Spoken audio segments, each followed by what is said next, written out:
En el nombre del Padre, y del Hijo, y del Espíritu Santo. Amén. Dios, Padre de misericordia, que llamaste a tu siervo Domingo de Guzmán a ponerse en camino en la fe como peregrino itinerante y predicador de la gracia, te pedimos que infundas de nuevo en nosotros el Espíritu de Cristo resucitado, para que podamos proclamar con fidelidad y alegría el Evangelio de la paz. Por Jesucristo nuestro Señor. Amén. Santo Domingo de Guzmán, ruega por nosotros. Nuestra Señora del Rosario del Milagro, ruega por nosotros. Ven Espíritu Santo y aliéntanos para poder predicar bien la palabra. Muy bien. Estamos reunidos hoy por segunda vez para explicar la segunda parte de la encíclica del Papa Benedicto XVI, Deus Caritas Es. Entonces hemos hecho la primera parte, la primera reunión, y la segunda vamos a hacerla ahora. O sea, el Papa Benedicto preparó su encíclica en dos partes muy importantes. La primera con la explicación de todo lo que es el amor. Y él realmente afirma que el amor es no solo sentimiento, sino voluntad, también están implicados la voluntad y la inteligencia. Ahora, este Dios Padre que nos ha dado el amor, porque Él nos amó primero, entonces tenemos en cuenta esto, de que el tema del amor es una cosa tan exquisita en esta encíclica que estamos viendo, estamos disfrutándola. Entonces yo les invito a que también la lean, la profundicen, ¿no? El amor es divino, proviene de Dios y con Dios nos une. Y mediante este proceso unificador nos transforma en nosotros. ¡Qué maravilla, eh! O sea, no es que yo me uno a Dios y ahí estoy rezando yo solita, ahí. No, el Señor quiere que lo amemos, pero lo amemos en un nosotros también, ¿no? Así como el amor trinitario, porque ya vamos a decir que la raíz del amor de Dios está en la Trinidad. Entonces, este amor es una comunidad. Entonces, Él quiere también que nosotros seamos una comunidad de amor. Entonces, los invitamos a todos a que profundicen esta encíclica realmente para también valorar más el amor que Dios nos da y nosotros saber responderle al Señor convenientemente. El primer título que el Papa de la segunda parte, la caridad de la Iglesia la caridad de la Iglesia como manifestación del amor trinitario. Dice San Agustín, ves la Trinidad si ves el amor, justamente, porque el amor es trinitario, está en la Trinidad y de ahí se derrama a todo el mundo, ¿no? Entonces, y empezamos a ver las acciones de cada una de las personas divinas que forman un solo Dios.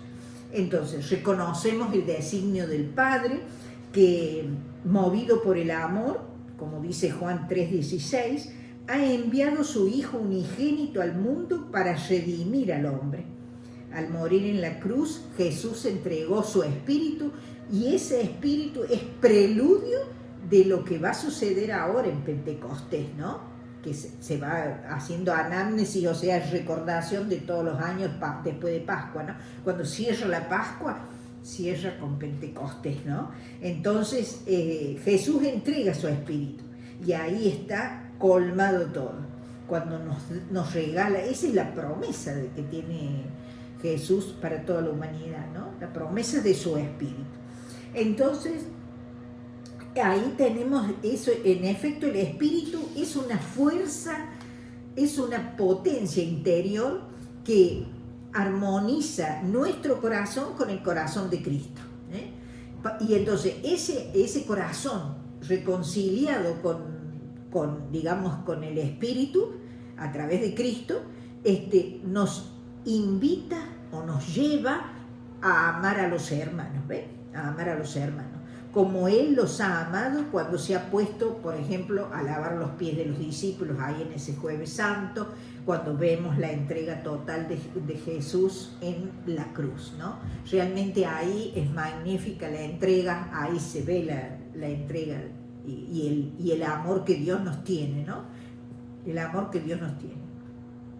Entonces, el Espíritu es también, aparte de este trabajo interior que provoca en nosotros, que nosotros le respondamos al Padre, a su amor, también tenemos que el Espíritu es fuerza que transforma la comunidad eclesial.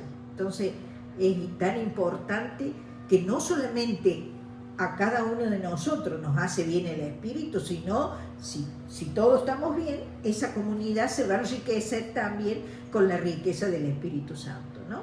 Testigo del amor del Padre que quiere hacer de la humanidad en su Hijo una sola familia, ¿eh? Toda actividad de la Iglesia es una expresión de un amor que busca el bienestar de cada persona, busca la evangelización de la persona a través de la palabra, a través de los sacramentos, ¿no? Por tanto, el amor es el servicio, acá decimos, ¿qué hace la Iglesia con este amor? ¿Qué es? Y es el amor es el servicio que presta la Iglesia a toda la humanidad para que se superen constantemente de los sufrimientos, las necesidades, incluso materiales de los hombres. Este es el aspecto, este servicio de la caridad, es lo que vamos a ver ahora detalladamente, ¿no? La caridad, o sea, el amor hecho concretez, concreto, el amor concreto, esto es lo que vamos a ver. La caridad, entonces el primer punto ya de el segundo punto digo, la caridad como tarea de la Iglesia. Esta comunidad eclesial que decimos abarca a todas las iglesias, la iglesia particular, aquella que está lejísima en el campo, la parroquia, hasta llegar a la iglesia universal, ¿no? La iglesia en cuanto comunidad ha de poner en práctica el amor. En consecuencia, el amor necesita también, acá viene la clave, que necesita ese amor tener una organización para poder hacer bien la caridad. No puede ser una cosa así, entregar así nomás, no. Es una organización que tiene que tener, ¿no? Y ya el Papa Pablo VI ya hizo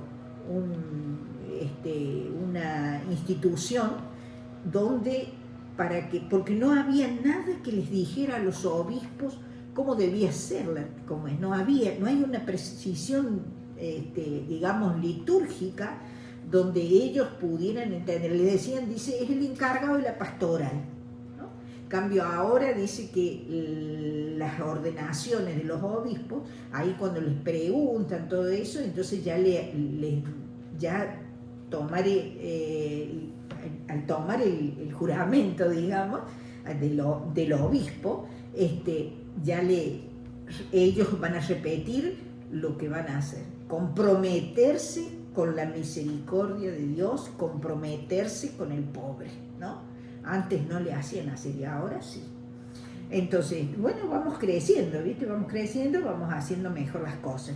En consecuencia, el amor necesita también una organización que es en esta tarea teniendo una importancia constitutiva para ella desde su comienzo. Forma parte la caridad desde los primeros tiempos de la Iglesia. Ella ha tenido esa parte esencial, la Iglesia, que siempre ha sido destacada hasta por los pueblos paganos, fíjate.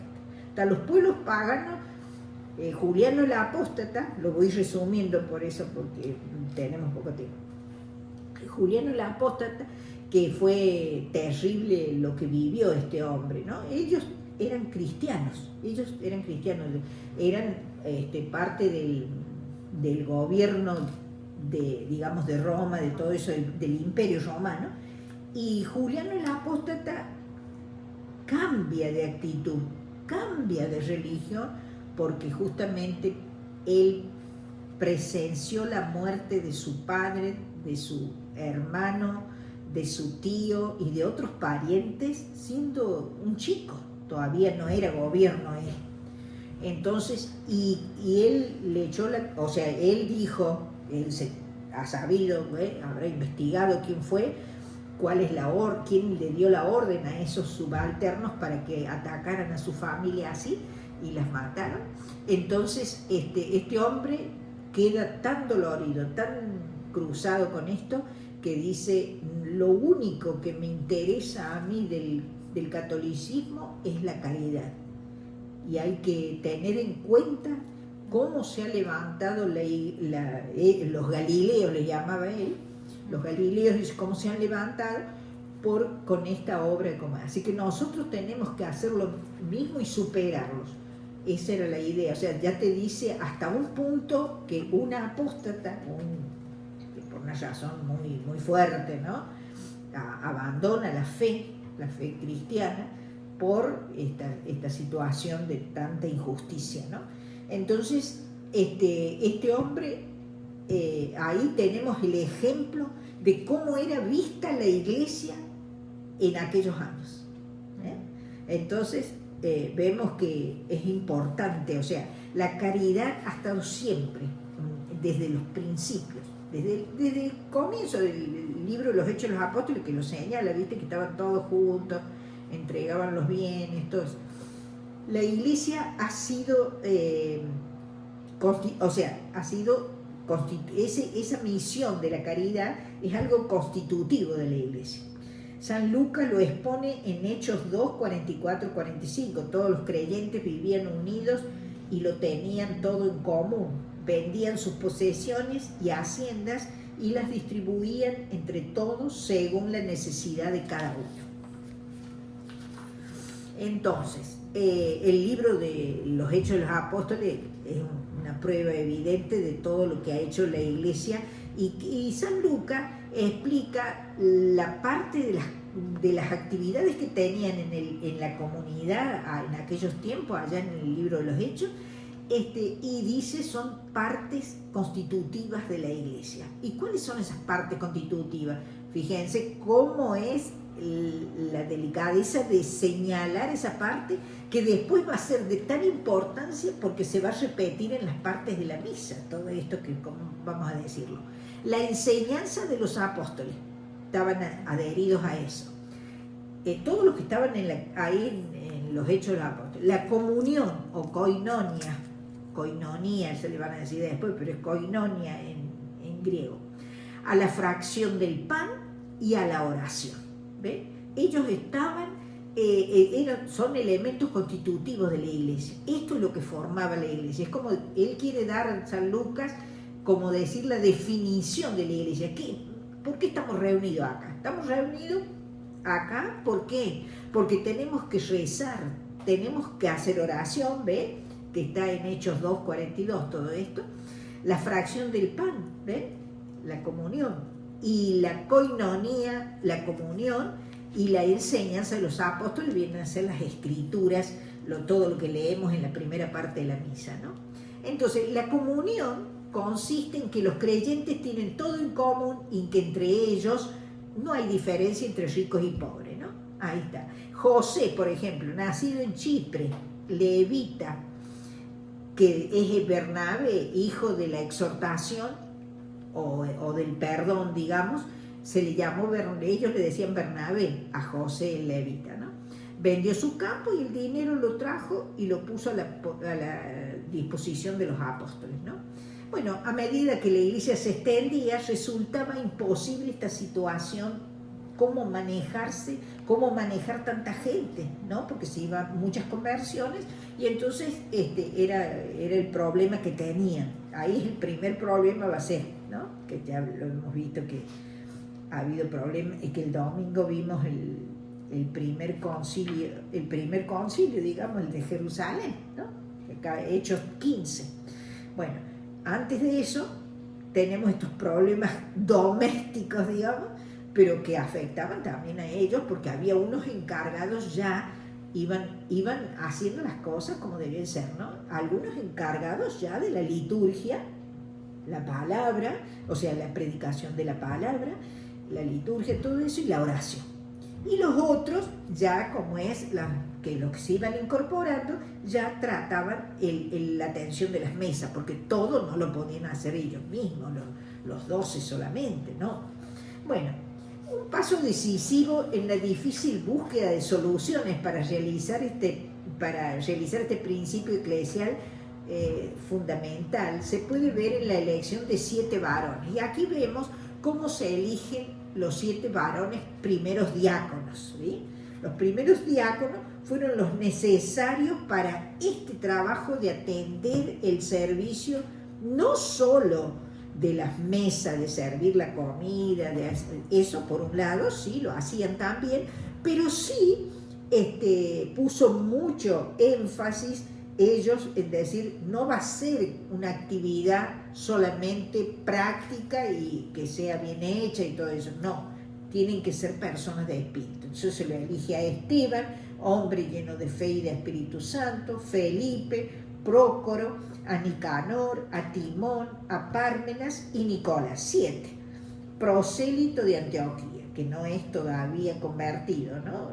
Es seguidor de los apóstoles Nicolás, pero ya entra y les impusieron las manos. Quiere decir que ya tenía la impronta de la gracia, tenían ellos ya, estaban consagrados, habían tenido su imposición de manos, entonces ya estaban como preparados para convertir a otros y tratar de solucionar los temas, por ejemplo, domésticos que tenían. Entonces, en la iglesia de estos primeros momentos se había producido una disparidad. ¿Qué problema habían tenido? Y el problema que las señoras de lengua hebrea se quejaban, y las de lengua griega también, había discrepancia, ¿viste? Qué sé yo, con los problemas que siempre en una comunidad hay, ¿no?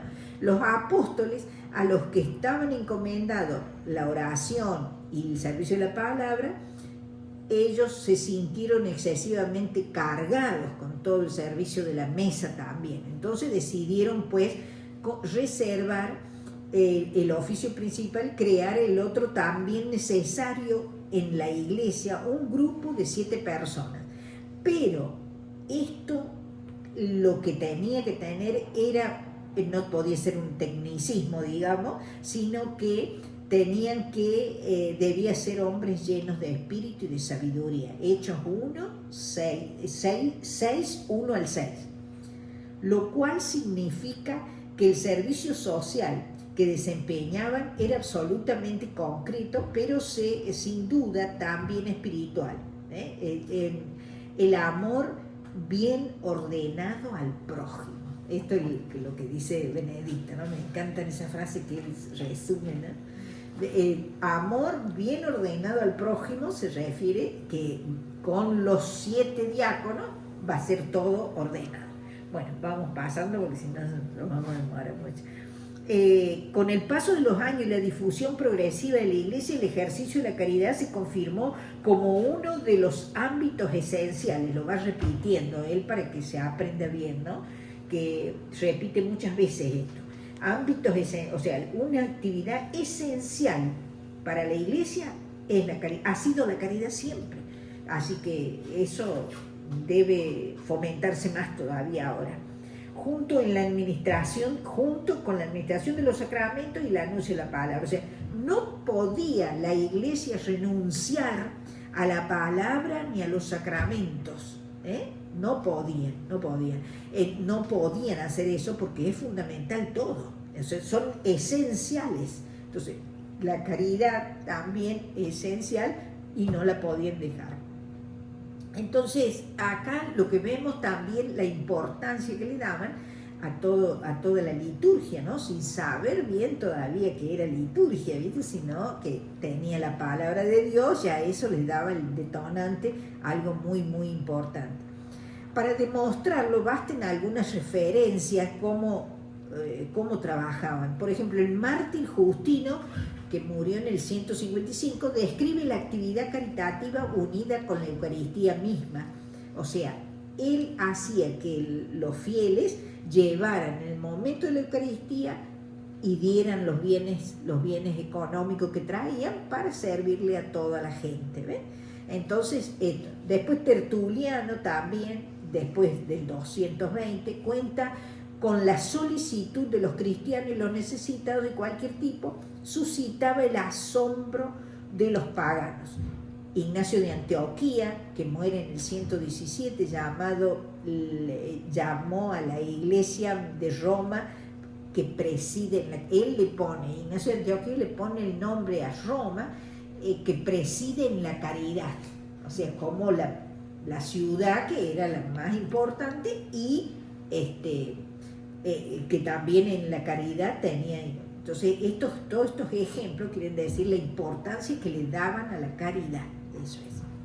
Entonces, actitud caritativa, dice, puede pensar que esta definición quería expresar de algún modo también la actividad caritativa concreta. ¿Ve? Entonces, entre las estructuras jurídicas, ¿cuáles son las primeras estructuras jurídicas? Porque hemos hablado de que la caridad tiene que tener una organización.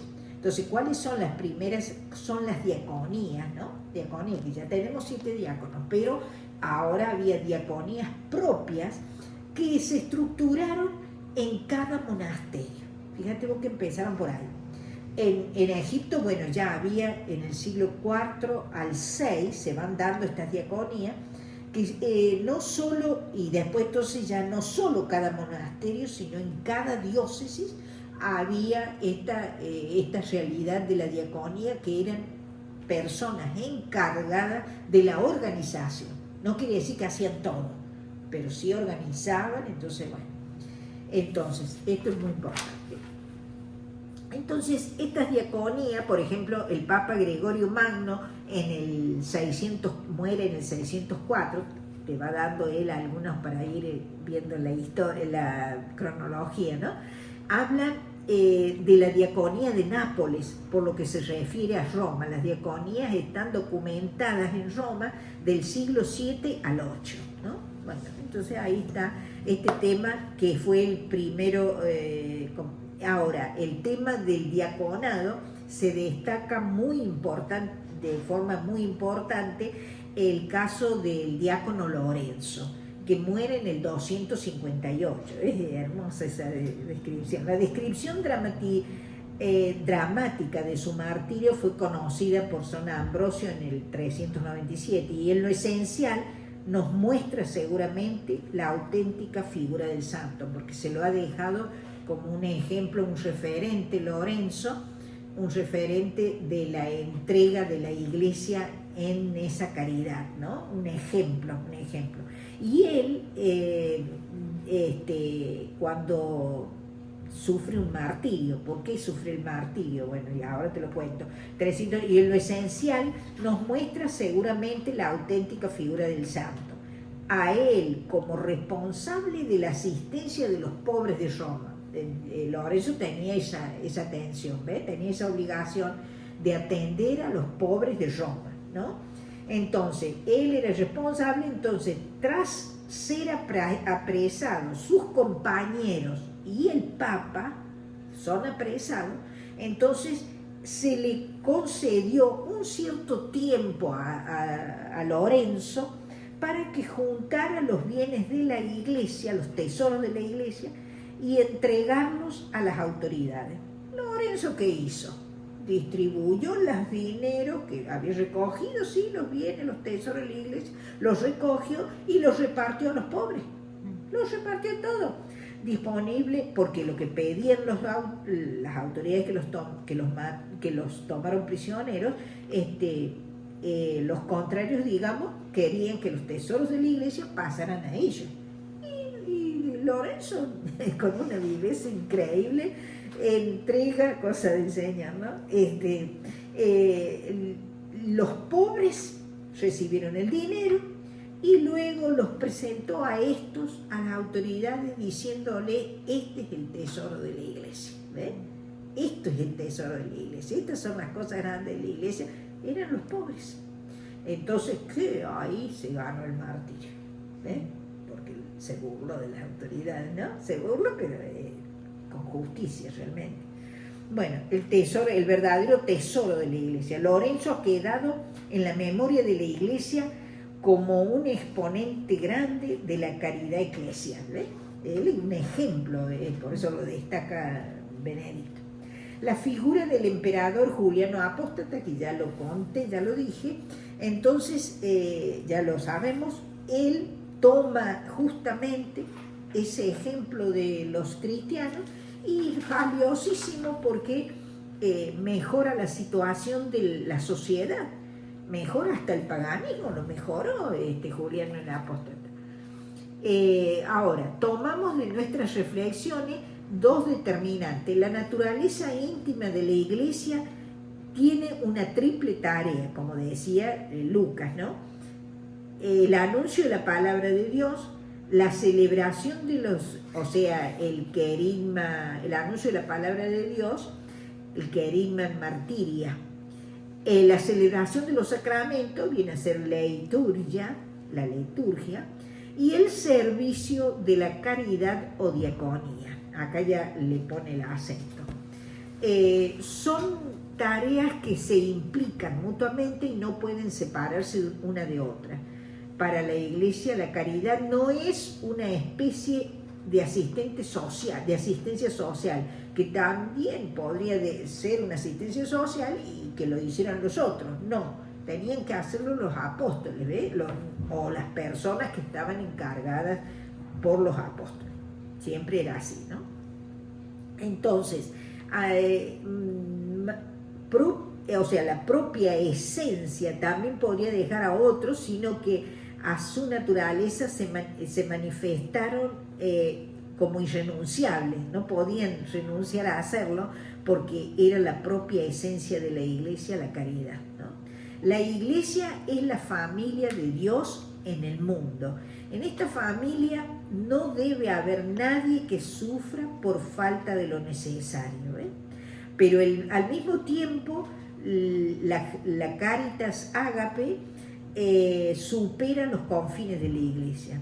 La parábola del buen samaritano, siguiendo el criterio de comportamiento de nuestra universalidad del amor, se dirige al necesitado encontrado casualmente. O sea, acá nos enseñan realmente que el pueblo de Dios tenía muy claro que la caridad no era a un pueblo determinado, no era al judío determinado, sino era al que se presentaba, solucionarle la necesidad del pobre que se presentaba en ese momento. Eso era lo maravilloso que tenían, ¿no? Quien quiera que sea, no obstante, quedando a salvo la universalidad del amor, también se da la exigencia específicamente eclesial de que precisamente en la Iglesia misma, como familia, ninguno de los miembros pase necesidad, ¿eh? La carta a los Gálatas, yo he tratado de copiarlo para no buscar a nadie ¿cómo es? Porque demora mucho, ¿no? Leerlos como hice la otra vez. Gálatas 6:10. Mientras tengamos oportunidad, hagamos el bien a todos, pero especialmente a nuestros hermanos en la fe. Qué maravilla, ¿no? La carta a los Gálatas. Bueno, ahora ya el otro punto, tercer punto, justicia y caridad. Ya acá ya hablamos de justicia y caridad. Ya tenemos que hablar más o menos cómo se da en la Iglesia. El siglo XIX se ha planteado una objeción contra la actividad caritativa de la Iglesia, desarrollada con insistencia sobre todo por el pensamiento marxista. Esto es lo que tenemos que ver con esto. Los pobres, se dice, no necesitan obras de caridad. Eso decían los mismos marxistas, ¿no? La limosna sería en realidad un modo para que los ricos siguieran en sus mismas actividades, en sus mismos derechos, en vez de los ricos que instauraran la justicia, y acá y en su conciencia, estas limosnas les servían a ellos para callar su conciencia y conservar el statu quo de la pobre gente, de la pobreza, que quedaran en la pobreza. Entonces, despojando a los pobres de sus derechos. Entonces, por eso ellos no consideraban la caridad, ¿me entendés? No lo consideraban porque era necesario hacerlo. pero ellos lo consideraban de otra manera. Venían como a endulzar la píldora de que realmente podían hacer otra cosa. En vez de contribuir con obras aisladas de caridad a mantener las condiciones existentes, era necesario que hubiera un orden justo. Ahí está la justicia, ¿ves? Un orden justo en la que todos reciban su parte de los bienes del mundo. Por lo tanto, no necesitarían en ese caso las obras de caridad. Pero se debe reconocer que en esta argumentación hay algo de verdad, porque algo de verdad es, pero también bastantes errores. Es cierto que una forma fundamental del Estado debe perseguir la justicia, y el objetivo de un orden social justo es garantizar a cada uno, respetando el principio de subsidiariedad, su parte de los bienes comunes. La subsidiariedad es todo lo que el pueblo puede aportar al gobierno, y el gobierno, alguna idea que tenga, qué sé yo, y el gobierno tiene que respetar eso. Por eso en todos los gobiernos democráticos se debe aceptar el principio de subsidiariedad, porque ayuda a la persona a elevarse en el nivel social y, en fin, y a hacer el bien, ¿no? Su parte de los bienes comunes. Eso es lo que ha subrayado también la doctrina cristiana sobre el Estado y la doctrina social de la Iglesia, ¿ves? El principio de un orden justo, o sea, que se encargue la política del orden justo, ¿no? Eso, la justicia no es tarea de la Iglesia, no es tarea de la Iglesia, no es inmediato, es mediata la tarea que hace. El surgir de la industria, acá viene el problema del siglo XIX, de la Rerum Novarum, ¿no? Ahí acaban de decir, va a decirlo bien clarito él, el surgir de la industria moderna ha desarrollado las viejas, ha desbaratado las viejas estructuras sociales, y con la masa de los asalariados ha provocado un cambio en la configuración de la sociedad, en la cual la relación entre capital y trabajo se ha convertido en una cuestión decisiva. Una cuestión decisiva, el capital y el trabajo, cosa que no era antes, ¿no? No había. Había, digamos, esclavo y amo, ¿no? En cambio acá ya hay un capital ahora, pero la cuestión decisiva, una cuestión es en estos términos desconocida hasta entonces. En ese momento, los medios de producción y el capital eran el nuevo poder. Pero ¿cuál es el problema? Las masas obreras que se veían privadas de los derechos porque el capital estaba en pocas manos, ¿eh? Entonces terminaban siendo un poco como lo de anterior, ¿no? Entonces, bueno, los derechos no figuraban. Se debe admitir que los representantes de la Iglesia fueron muy lentamente en esta situación, que el problema de la estructura justa de la sociedad se planteaba de un modo nuevo. Bueno, les costó, ¿viste? Como cosa, la Iglesia siempre va un poco lenta hasta llegar a darse cuenta que tenía. Pero no faltaron pioneros. Alguno de la Iglesia se chispaetea y puede llegar, ¿no? Un obispo, Ketteler de Maguncia, en 1877, para hacer frente a las necesidades. Este hombre levanta la voz, ¿no? Concreta este obispo. Concreto surgieron, junto con las obras de este obispo, surgieron los círculos, las asociaciones, las uniones, las federaciones, y sobre todo surgieron nuevas congregaciones religiosas que son las que se dedicaron a todas las necesidades. Las congregaciones religiosas, fíjate, que eran justamente en el siglo XIX, se dedicaron a combatir la pobreza, las enfermedades, las situaciones de carencia en el campo educativo, ¿eh? Por eso vos ves que muchas congregaciones crearon escuelas. En 1891 también se interesa, digamos, el magisterio pontificio. Ahí está, ¿eh? Con la Rerum Novarum en 1891. Entonces, las cosas nuevas, como dice León XIII. Siguió con la encíclica de Pío XI, el 40º año, ¿no? A los 40 años de la Rerum Novarum. Era tan importante esto que, viste, que se hacían documentos en referencia. En 1931 es la 40º año de Pío XI. Ahora viene en el 61 Juan XXIII. Juan XXIII publicó la encíclica Mater et Magister, mientras que Pablo VI, es en el 61, Pablo VI va a sacar la encíclica Popularum Progressio en 1967, ya más acá, ¿no? Y con la carta apostólica, en referencia a la Rerum Novarum, Octogésima Adveniens, ¿no? Octogésima en 1971, que entre tanto se había agudizado, sobre todo en Latinoamérica, se había la cuestión esta de la economía, de la sociedad, donde había hecho crisis en Latinoamérica. Entonces, Juan Pablo II nos deja el regalo de una trilogía de encíclicas laborales, ya las conocemos todas estas, Labor in Exercens de 1981, la Solicitudes Rei Socialis, que es del 87, el año que vino el Papa a la Argentina, ¿no? Y el Centésimo Annus, en 1991, la otra a los 100 años de la Rerum Novarum.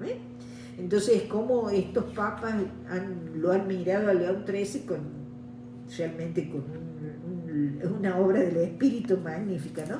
Porque mira cuánto ha durado y cuánto han tenido que seguir y siguen, o sea, todo esto siguió en la política, en la cuestión social, se siguió, viste, por muchos años. Entonces, ante el aumento de problemas nuevos, se ha ido desarrollando una doctrina social católica que en el 2004 ha sido presentada de modo orgánica en el compendio de la doctrina social de la Iglesia. Si bien ya había, anteriormente ya había, como es la doctrina social de la Iglesia, ya viene ya bien aceptada, bien reconocida, ya un compendio, ¿ves?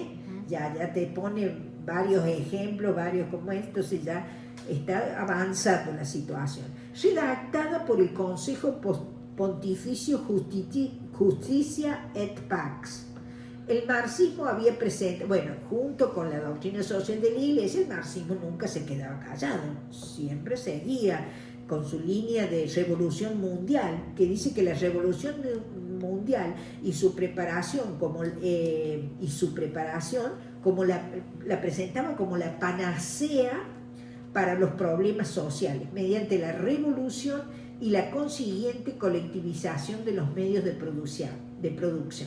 Se afirmaba en dicha doctrina que todo iría repentinamente de modo diferente y mejor, decía. Pero este sueño se ha desvanecido porque la lucha de clases nunca dio ningún resultado. Tan solo para el gobierno que estaba de turno, todos trabajaban para ellos, ¿no? Más todo, y sigue Rusia, ¿viste? Sobre todo la isla de Cuba, me quería referir a la isla de Cuba, que el pueblo está para el gobierno ese, ¿no? Para los que forman el Estado. Entonces, se afirmaba en dicha doctrina que todo iría, todo bárbaro. Este sueño se ha desvanecido. La difícil situación que nos encontramos hoy, a causa también de la globalización de la economía, la doctrina social de la Iglesia, acá está, se ha convertido en una indicación fundamental que propone orientaciones válidas, mucho más allá de sus confines, entre orientaciones ante, digamos, o sea, que va a servir de consulta, digamos, al avance del progreso. Se han de afrontar en diálogo con todos los que se preocupan seriamente por el hombre y su mundo, ¿no? Entonces, ahí te la pone a la doctrina social justamente con esa tarea de que va a ser una indicación fundamental para todos los que trabajan en bien del hombre, ¿no? Entonces es muy, muy importante. Para definir con más precisión la relación entre el compromiso necesario por la justicia y el servicio de la caridad, hay que tener en cuenta dos situaciones de hecho. El orden justo de la sociedad y el Estado es una tarea primordial de la política. Acá ya vamos discriminando quién es el que se tiene que encargar de una cosa y de otra, ¿no? Entonces, la política es encargada del orden justo de la sociedad y del Estado. Un Estado que no se rigiera según la justicia se reduciría a una banda de ladrones, afirma San Agustín. Y realmente, acá hasta con justicia y todo, tenemos la banda de ladrones. Bueno, es propio de la estructura fundamental del cristianismo la distinción entre dar al César lo que es del César y a Dios lo que es de Dios, ¿no? Mateo 22, 21. Esto es, entre Estado e Iglesia, o como dice el Concilio Vaticano II, el reconocimiento de la autonomía de las realidades temporales. Importante eso, o sea, el Estado no puede imponer la religión, eso es así, pero tiene que garantizar la libertad y la paz de los creyentes, ¿no? De los seguidores de las diversas religiones. Y la Iglesia, como expresión social de la fe cristiana, por su parte, tiene su independencia y vive su forma comunitaria basada en la fe, que el Estado debe respetar. Son dos esferas distintas, ¿no? La fe y, todo lo que venimos hablando de lo que la política tiene que encargarse de la justicia, ¿no? La justicia es el objeto y también la medida intrínseca de toda política, ¿no? Entonces, la justicia, la política debe apuntar a esa justicia, ¿no? Mirá vos, cuánto nos enseñan estos grandes hombres, ¿no? Cómo lo ponen bárbaro, y la doctrina social también, hermosa. Así que bueno, la política es más que una simple técnica para determinar los ordenamientos públicos. Su origen y meta están precisamente en la justicia. Y esta es de naturaleza ética. Ahí lo define, ¿ve? La justicia es naturaleza ética. Así pues, el Estado se encuentra inevitablemente de hecho ante la cuestión de cómo realizar la justicia aquí y ahora. Eso es el Estado. Pero esta pregunta presupone otra más radical, que es ¿qué es la justicia?, se pregunta. Bueno, este es un problema que concierne a la razón práctica, y para llevar a cabo rectamente su función, la razón ha de purificarse constantemente, porque la ceguera ética que deriva de la preponderancia del interés y el poder que la deslumbran a la política es un peligro que no puede descartarse totalmente. O sea, la política está obnubilada, o digamos se deslumbra la política con el interés, la ganancia que saca del Estado, y el poder que la deslumbra, ¿no? Entonces eso es un verdadero peligro. Por eso es que la razón práctica, la Iglesia va a tener ese lugar va a ser de ella, la de discernir, ayudar a reflexionar, ayudar a pensar. Por eso dice, tiene que purificarse la razón, porque si está imbuida con el interés y el poder, y vos viste cómo el poder marea a todos, ¿no?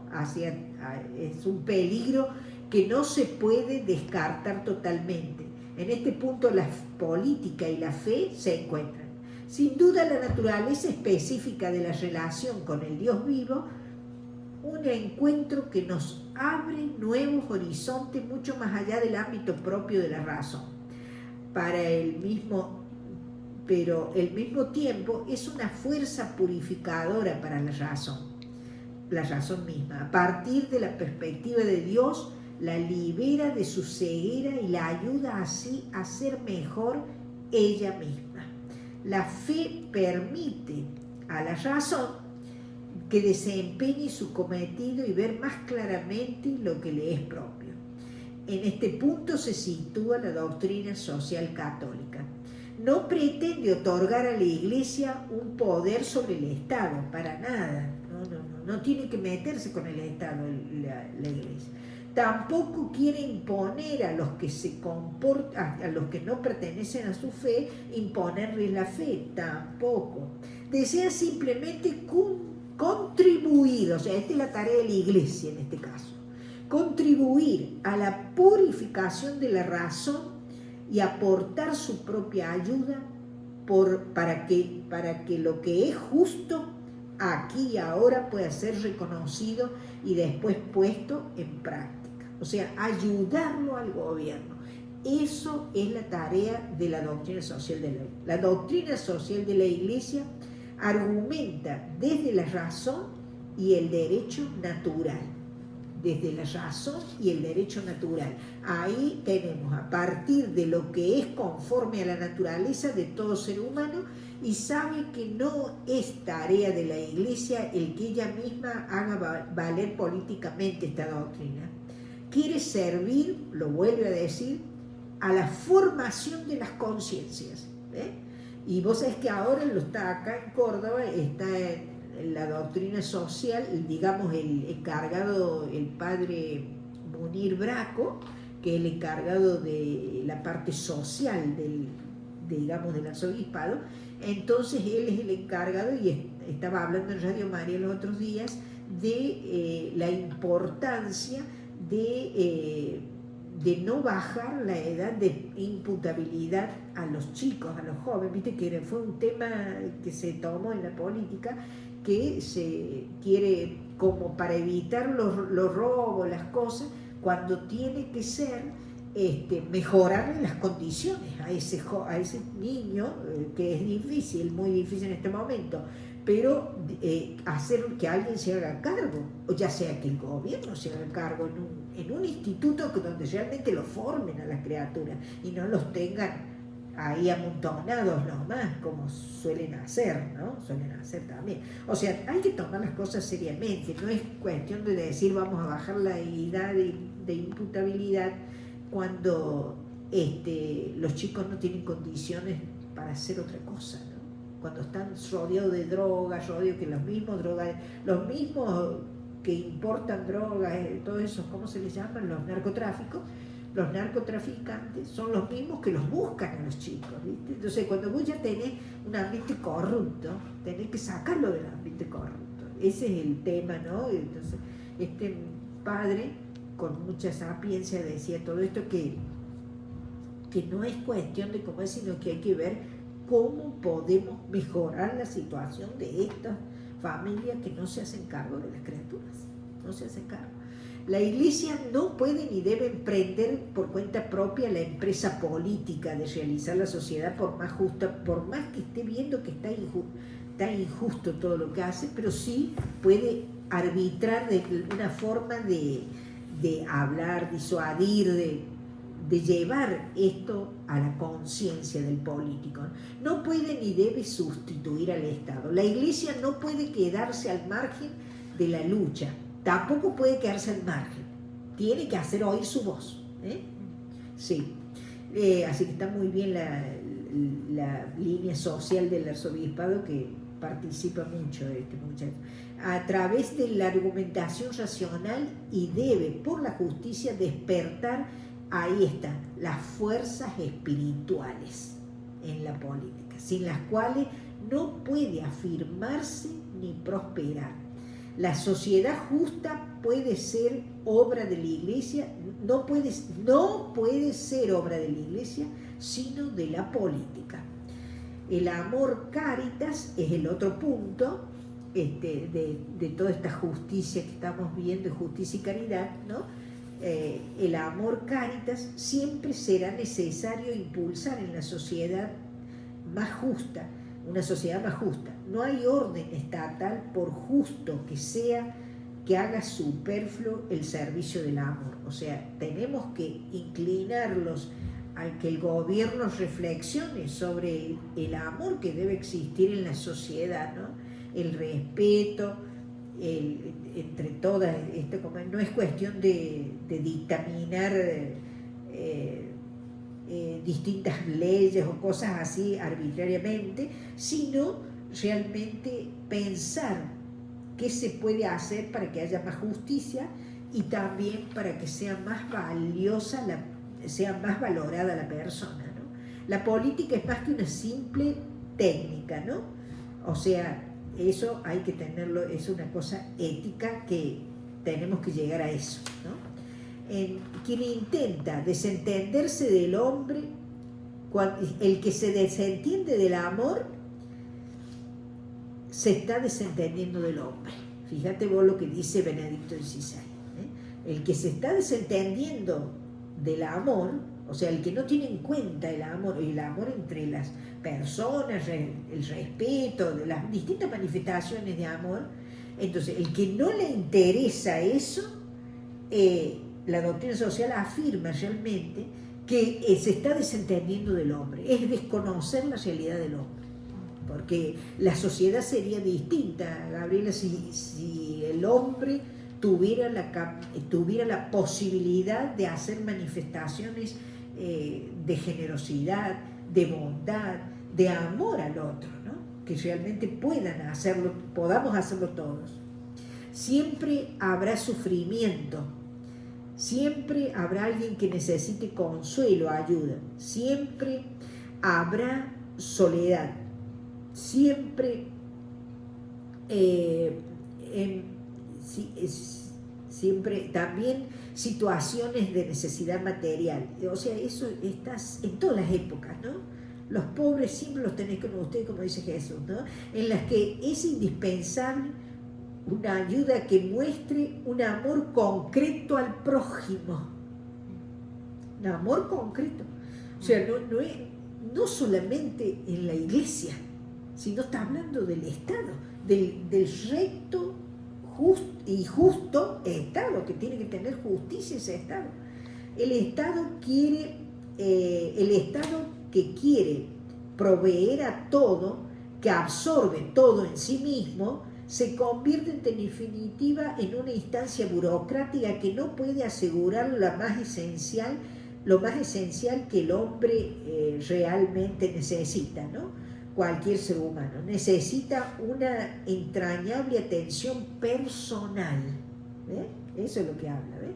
Lo que le falta lo que hace falta no es un Estado que regule y domine todo, es como afirma Milei, la línea de él, que el Estado se vaya achicando cada vez más, ¿eh?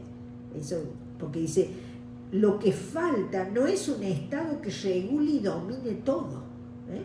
Sino que generosamente reconozca, apoye, de acuerdo con el principio de subsidiariedad, lo vuelve a decir, ¿viste?, las iniciativas que surgen de las fuerzas sociales y que unen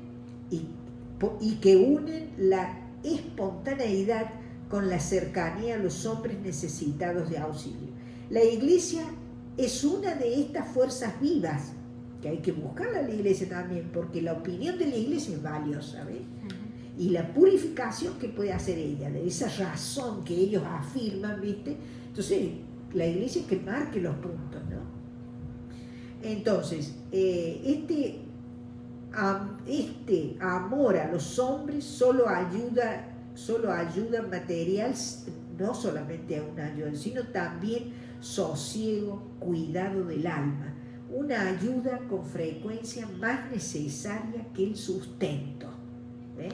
Muchas veces los seres humanos tienen algo de comer, pero no hay a nadie que les diga buenos días, ¿eh?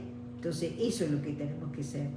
Entonces acá la afirmación según la cual las estructuras justas harían superfluas las obras de caridad esconde una concepción materialista del hombre, el prejuicio de que el hombre vive solo de pan, Mateo 4:4, o Deuteronomio 8:3. Una concepción que humilla al hombre e ignora precisamente lo que es más específicamente humano, que es la valoración del hombre, ¿no? Lo espiritual, ¿no? Entonces, ahora podemos determinar con mayor precisión la relación que existe en la vida de la Iglesia entre el empeño por el orden justo del Estado y la sociedad por un lado, y otro, la actividad caritativa organizada. Ahí está la Iglesia, ¿ves? O sea, ya vamos delimitando los campos. Justo la Iglesia, en cuanto a todo lo político, tiene que hacer oír su voz, eso es lo que para purificar la razón y revivir las fuerzas morales, o sea, que surja la ética, ¿no? Que surja lo moral, sin lo cual no se instauran estructuras justas. Si no hay moral, si no hay ética, no hay estructuras justas, ni estas pueden ser operativas a largo plazo. En cambio, los fieles laicos, como ciudadanos del Estado, están llamados a participar en primera persona en la vida pública. No pueden eximirse los laicos de la acción económica, social, legislativa, administrativa y cultural, promoviendo el bien común. Eso es propio de los laicos, ¿no? Y se puede hacer. La misión de los fieles es configurar rectamente la vida social, respetando su legítima autonomía. Entonces, cuidando a los ciudadanos, bajo su propia responsabilidad, deben actuar los ciudadanos, ¿no? Las organizaciones caritativas de la Iglesia son obra propia de la Iglesia, donde la Iglesia actúa como sujeto directamente responsable, corresponde a su naturaleza, a la esencia, dijimos, ¿no? La Iglesia nunca puede sentirse dispensada del ejercicio de la caridad. Ahí estaría pecando la Iglesia, ¿ves? Si estuviera sin tener en cuenta el hecho de la caridad de cada cristiano individualmente, porque el hombre, más allá de la justicia, tiene y tendrá siempre necesidad del amor. O sea, lo verdaderamente de la Iglesia es el amor. Muy bien, seguimos. ¿Vos decime en qué hora estamos? ¿Falta? Ya estamos. Ah, ¿ya estamos? Bueno, entonces, las múltiples estructuras al servicio, dos palabritas nada más. Los medios de comunicación de masas ayudan a que el mundo sea más chico, digamos, en el sentido de que nos encontramos con que sabemos las noticias, nos enteramos las noticias al instante que se produce, y al ser más rápido los medios de comunicación, se han acortado en cierto modo la distancia entre los hombres y todos los habitantes del mundo. La acción caritativa puede y debe abarcar hoy a todos los hombres y todas sus necesidades. Por otra parte, el proceso de globalización trae ciertas soluciones humanitarias que pueden contar con innumerables medios para prestar ayuda a los más necesitados, como son los modernos sistemas de reparto de alimento y de ropa que las grandes potencias tienen, para ofrecer alojamiento, acogida. Bueno, la solicitud por el prójimo es algo que realmente siempre tiene que estar eso en la Iglesia, ¿ves? La solicitud por el prójimo, pero también el gobierno lo tiene que tener, ¿no? El Concilio Vaticano II explica en su Apostólica Acto Citatem: entre los signos de nuestro tiempo es digno de mención especial el crecimiento e inexcusable sentimiento de solidaridad sobre todos los pueblos. Entonces, es algo que ha ido creciendo, el principio de solidaridad, ¿no? Como enseña el Papa en ese documento, el Papa Juan Pablo II, Solicitudes Rei Socialis, Solicitudes Rei Socialis se llama así, y quiere decir aprender a ser solidarios, ¿no? Y las asociaciones humanitarias favorecen iniciativas a este fin solidario, generalmente mediante subsidios. O sea, trabaja el Estado con la Iglesia pero siempre en estas asociaciones humanitarias favorecen iniciativas con fin solidario y mediante subsidios, desgravaciones fiscales, en caso del gobierno, considerables recursos. De este modo, la solidaridad expresada por la sociedad civil supera de manera notable a la ayuda que puede hacer una persona sola, ¿no? Entonces, bueno, unirse con el gobierno para trabajar muchas veces lo hemos hecho, en ayudas sociales que se han hecho entre el gobierno y la iglesia o las personas, ¿no? Porque tenemos que buscar para que sean más efectivas las caridades, ¿no es cierto? En esta situación han surgido numerosas nuevas formas de colaboración, ¿no? Entidades eclesiales y estatales se han unido. Entonces, todo esto es fundamental con la transparencia en su gestión, las entidades, porque la iglesia, ¿qué va a aportar si trabaja con las del Estado? La transparencia en su gestión,